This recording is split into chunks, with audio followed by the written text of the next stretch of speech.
जय गुरु जी, शुक्राना गुरु जी, सारी संगत जी को जय गुरु जी। ओम नमः शिवाय, शिव जी सदा सहाय। ओम नमः शिवाय, गुरु जी सदा सहाय। शिव पुराण श्री शतरुद्र संहिता खंड 6 9वां अध्याय।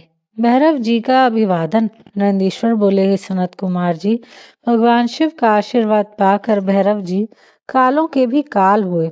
उन्होंने अपने प्रभु भगवान शिव की आज्ञा से कपालिक व्रत को धारण किया। काल भैरव हाथ में कपाल लेकर काशी नगरी की ओर चल दिए, परंतु ब्रह्म हत्या नामक कन्या उनके पीछे लग गई।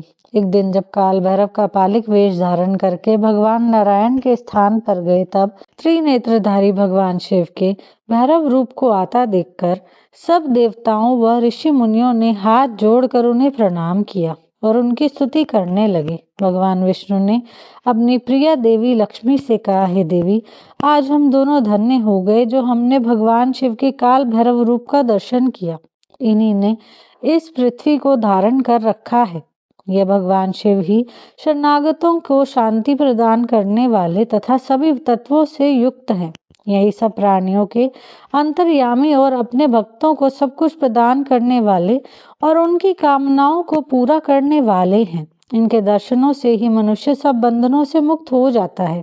काल भैरव जी को इस प्रकार भिक्षा मांगते हुए देखकर भगवान श्री हरि विष्णु ने उनसे प्रश्न किया कि हे भगवान, आप तो तीनों लोकों का राज्य प्रदान करने वाले हैं, भला आपको भिक्षा मांगने की क्या आवश्यकता पड़ गई। तब विष्णु जी के इस प्रकार के वचनों को सुनकर काल भैरव जी बोले, हे नारायण, मैंने ब्रह्मा जी के 5वें सिर को काट दिया था, इसलिए अपने द्वारा किए गए पाप का पश्चाताप करने हेतु मैं यह कर रहा हूँ।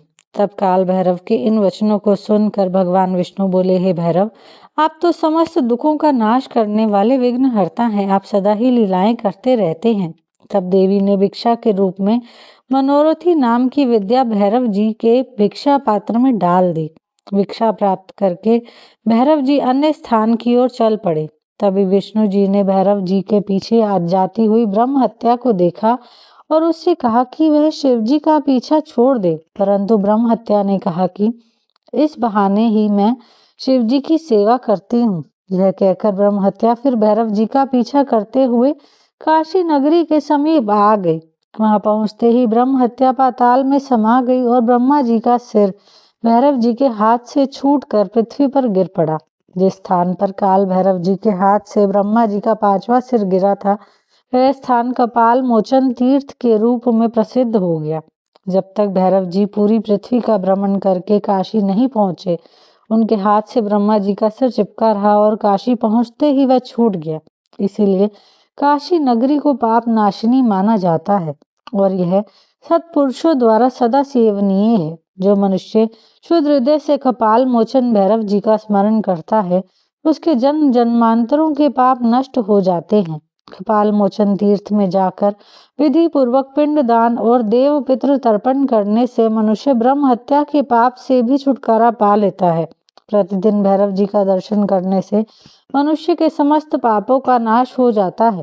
काशी में रहने वाला जो पुरुष कृष्णाष्टमी के दिन या मंगलवार को भैरव जी के दर्शन करता है, उसके सभी पाप नष्ट हो जाते हैं। यहीं पर शिव पुराण श्री शतरुद्र संहिता खंड 6 9वां अध्याय समाप्त होता है। जय गुरु जी।